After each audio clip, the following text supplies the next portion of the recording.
Goeiedag. Good day, fellow South Africans and citizens of the world.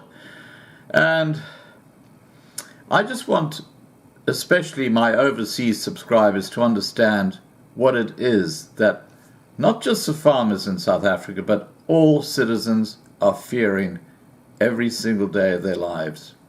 This is not a normal situation. This is not a safe country. South Africa is a gangster state. Let me tell you the story that's in Marula Media. And it starts off by saying, warning. Natasha Trichel said, "We believe they were there to kill him. Why not just tie him up and steal? Why 2 hours of torture? We have no words." This is what Natasha Trichel says after her elderly father was assaulted and tortured in his house in a small residential complex in the vicinity of Menlyn, Maine, in the east of Pretoria last week, before the attackers fled with personal belongings.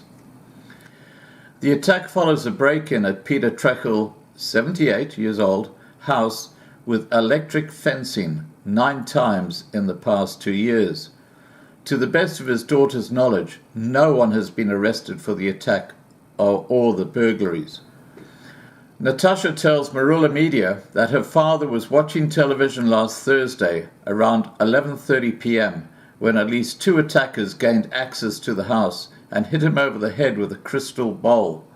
He was alone in the house at the time of the incident.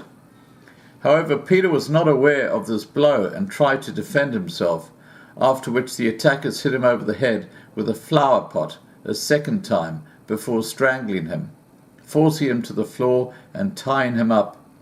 They also pulled something over his head, after which they stood on his throat.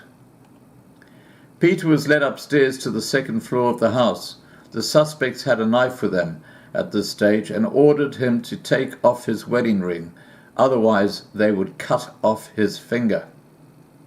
The attackers then ordered him to open the safe in the house for them while holding a knife to his throat.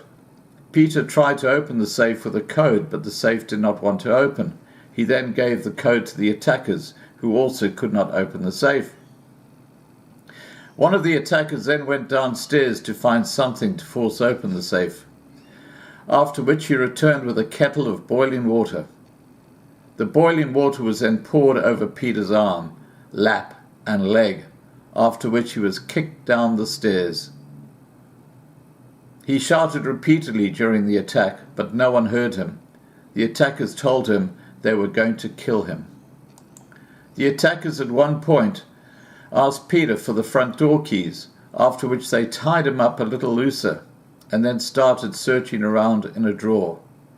Peter took the opportunity to get his hands on the panic button and hid it in his pajamas, before later pressing the panic button and activating an alarm. They then threw him on the floor, tied his joints and feet together, and threw a blanket over him before placing a chair over him. They told him they were coming back. The suspects then fled with various belongings, including a laptop, a cell phone, a wallet, and cash. Peter was able to help himself up, after which he called for help and was taken to a hospital. His daughter says her father had to receive 32 stitches to his head and hand after the incident. He also lost a lot of blood during the attack. She said he was at the doctor's again yesterday, but was very disoriented. He also had high blood pressure and high sugar levels and was placed on a drip. I have no words for what my father had to go through. He is terribly traumatized. He thought he was going to die that night. A case was lodged with the police after the incident.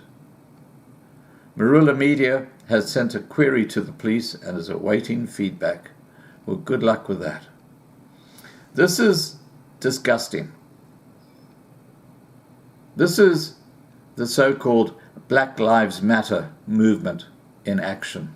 What they're doing to the young or the elderly white people in South Africa is completely disgraceful.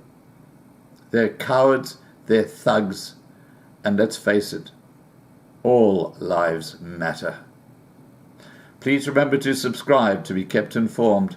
Ring the bell for the updates. Please like this video. Please share this video. And above all, please stay safe. Bye for now.